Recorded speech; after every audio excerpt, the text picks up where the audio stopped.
we have such a big responsibility. Let's talk about the evolution and BONTLE, the businesswoman. Wow. Hey! The growth, Mtansekai. The growth. Yeah. The growth. Embrace growth.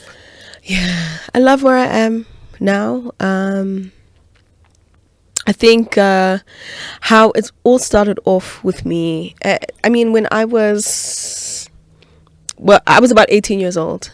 And I started studying, go the University of Johannesburg, go UJ. And I was studying my bachelor's in corporate communication. And that for me was giving my mom what she wanted. So it's like, ay, mama, tshwara degree ya hao. Yeah. Nonetheless, though, but there was a commitment that I made in that time when I was applying, and we needed to go apply for a loan because my mom couldn't afford the fees, right? So I was going to go get a student loan, and I was like, I promise I'm going to pay this thing back. So I made that commitment to her. And since then, I had adopted this thing of I need to make my own money. I stopped asking my mom for money the day I turned 18, or because I was like, I'm not a single cent. I will give you money. I'm not going to ask you for money. And so, I started doing other things. Sure, I was dancing, but then I became a promoter. Those people who stand in a garage, baufa di pamphlet, and they're earning 25, 40 rand an hour. I was doing that.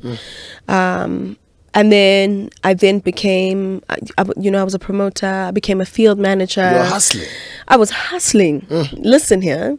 And I didn't, you learn later on, what multiple streams of income is. But at the time, you're just hustling. You're just trying to grab as many things as you can from every possible angle. And so I'm dancing, but I'm also studying. But now I'm a promoter. And then I become a field manager. And then I stopped dancing. And I'm like, no, I need an office job. But I'm studying at the same time. And then I study in the office. I work in the office. I worked a corporate job for like 2 months. I hated it. I said, never again. I'm not doing this. I'm not built for it. Nonetheless, though, but there was a need for me to always do something. And I always had to find something. I always found myself doing something. And then, dancing at the same time, while studying, while continuing with these promotions jobs, or being a field manager. You very quickly, what was great about being able to do all of these things was I was able to, in a company, there are various departments and different individuals are hired to show up in those roles. But as someone in entertainment or someone who's an artist, when you're starting off, you are every department. Yeah, you're everything, yeah. You are marketing, you are sales. You're the receptionist. You are a receptionist, you are doing your own admin. Yeah. You're doing your own invoicing. And now if you work in the digital space, you create your own ideas, and then you are the artist performing that idea. Then you are editing. And then you must submit to client. But then also before you even get that job, you're also negotiating. And then you don't know the difference between a good and a bad deal. You just see a number. And that number's nice. But then you don't understand the implications of the contract that you've signed. But anyway, that's the kind of load and weight that I carried for the longest of time by myself. And then quickly you learn that just because you can do everything yourself, it doesn't mean you should. But I'm grateful because now that I got to a point where I now had to get like someone to do PR for me because I wasn't able to do it myself. Then I was like, I actually need to, because you hit a ceiling. Especially as a it's very easy as an independent artist to hit the ceiling. Yeah. But also you burn out very quickly, and something is going to lack. Something is going to fall behind. Some emails will go unanswered. You're going to miss so many jobs. Yeah. So do you understand? Yeah. There's just so many things that can go past you over your head. And so very quickly I was like, okay, cool. Now I need to get a manager. Now it's a trust exercise. I've been doing all of my business myself. Now I'm holding on to everything. Now it's like, now I need to get a manager. Or now I need to get somebody I can delegate certain or offload certain responsibilities so that I can show up as my best self in certain ways, and I needed to choose what I wanted to prioritize.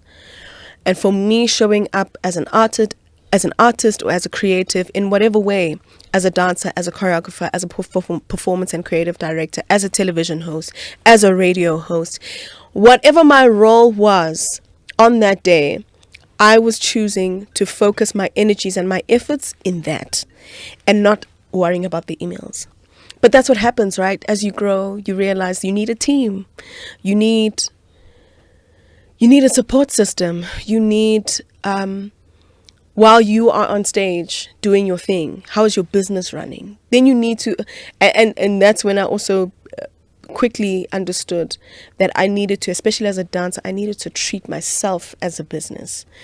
And if I treat myself as a business, then people will treat me differently, or will receive me differently, or will engage me differently. It's not like how Chomikupun gets it, say that thing. No. It's like, no, now we need to talk. Now we negotiate. Now you can put value on this thing.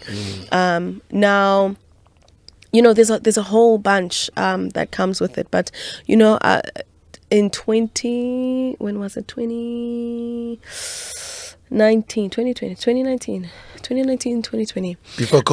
Before COVID, I had signed to Stalo, which is a artist management company.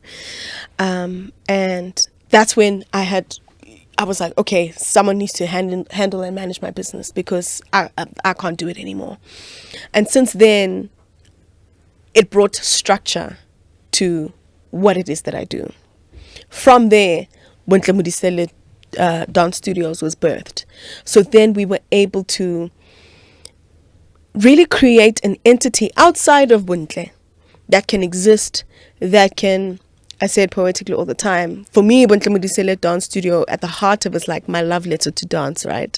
This is me giving back to the thing that's given me so much, and creating a space. Like I said, I want to create an academy, or a space where Wanakokasi or wherever else is able to come in and recognize themselves in the people that teach them, where a syllabus can be created to say, this is who we are, this is what we're about, this is how we move, this is how we listen to music, and whatever else.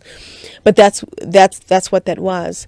And then also, I guess, living in this new age and this new time, recently I was in Botswana at the Forbes 30 Under 30, and I was on a panel conversation, and we were speaking about what it means to be a new entrepreneur in these days and times, but in the digital and the social media space. And you don't think about it, right? It's very easy to not think about it that way, but it's like, but that's what you are. You are a key player in an industry where there is an ecosystem, and you are part of a marketing or a marketing vehicle. And when a brand comes to you and they are able to align or see themselves in you, or see what it is that they can, because ultimately it's supposed to be a mutual beneficial relationship. And that's how then you learn to be like, okay, it's actually a business. Okay, so to be an entrepreneur in this time, okay, so this is what it is. And then you know what I'm saying? Yeah. So, so there's a lot of growing, there's a lot of learning, there's a lot of